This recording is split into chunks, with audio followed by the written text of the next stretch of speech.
Altın asmanı, altının dağlısı, yerlerin aslanı, yerime karışıp,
бүгінгі ашық сабағымызға қош келдіңіздер. Ең алдымен сабақты бастамас бұрын топқа бірігіп алайық. Топқа бірігу тәсілін молекула және атом ойымен қарастырамыз. Топқа бірігудің шарты мына жерде тұрған гүлдерді бәріміз бір-бірімізге қолымызға аламыз.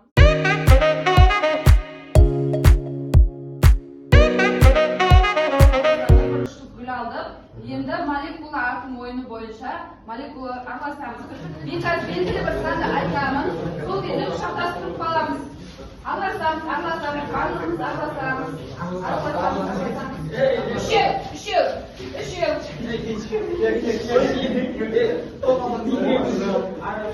Дәл осылай.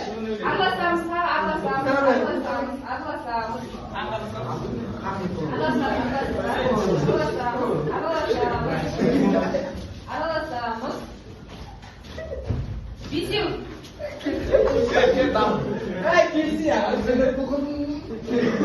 Бөлінген топтар бойынша отырамыз. Отырамыз. Сіз отыра қаласыз.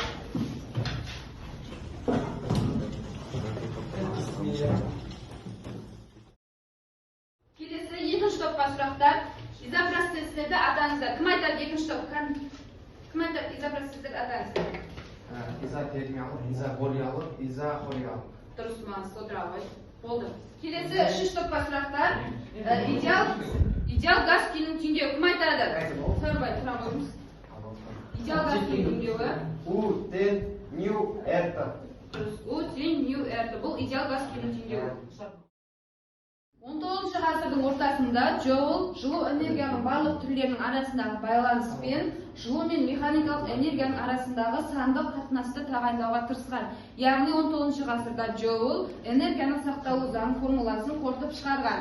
Кейін 1799 жылы Деви мұздың кесегін бір-біріне үйкелген кезде мұз кесектері еріп, одан жылулық құбылысы пайда болатынын дәлелдеген. Ағылшын физигі Джоул Джеймс Прескотт 1819 пен 1889 жылдар аралығында өмір сүрген 19 ғасырдың ұлы ғалымы болған. Осы кісінің құрметіне энергияның өлшем бірлігі джоул деп атаған. Бұл кісі тәжірибе түрінде энергияның сақталу заңын дәлелдеген, электр тогының жылу әсерін айқындайтын заңды ашқан, газдың молекула қозғалысының жылдамдығын ашқан.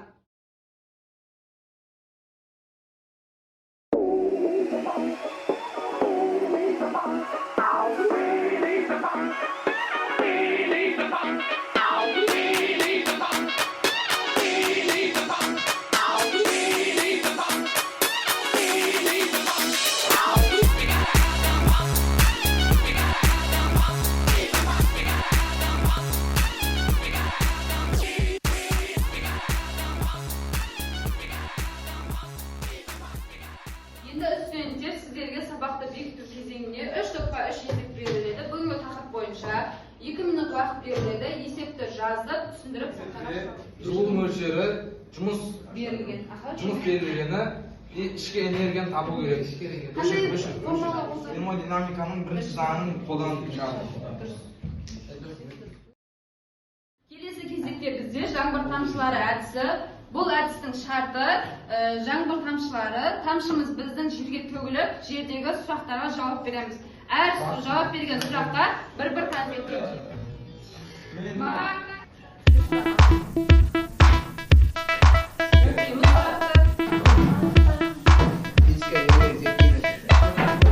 Физика нені зерттейді?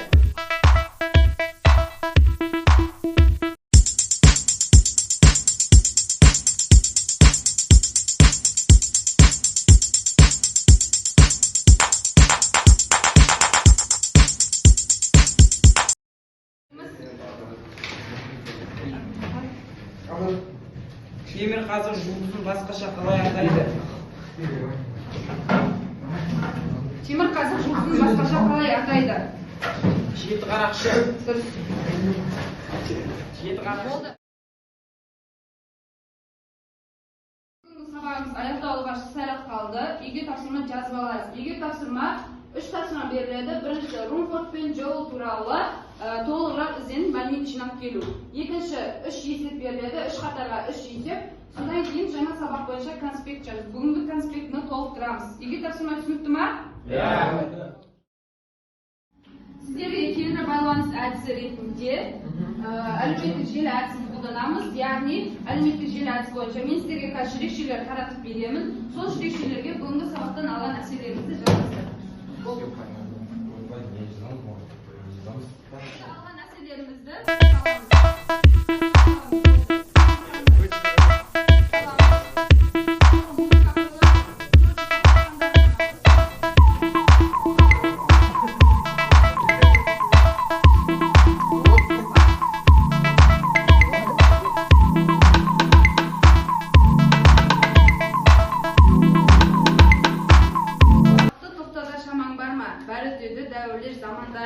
менің жаным ашиды мұны өмірде, өтпейтіндей, көрмейтіндей замандарға деп Мұқағали атамыз айтқандай, бүгінгі сабағымыз өз мәресіне жетті.